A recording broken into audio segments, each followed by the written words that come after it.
সকলে তরে করি কাজ। সবার আশিস মাথায় নিয়ে বিজেপিতে যোগ দিলাম।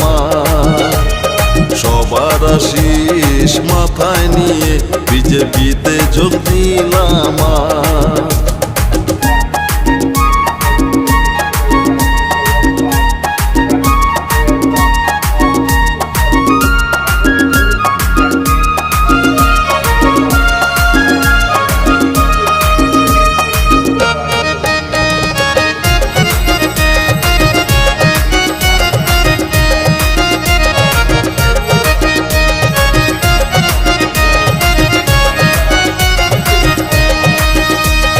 বিশ্বজিৎ ঘোষ নামটি আমার বাড়ি আর পাড়া, নদিয়া জেলার ছেলে আমি, থানা নাকাশি পাড়া রে, থানা নাকাশি পাড়া।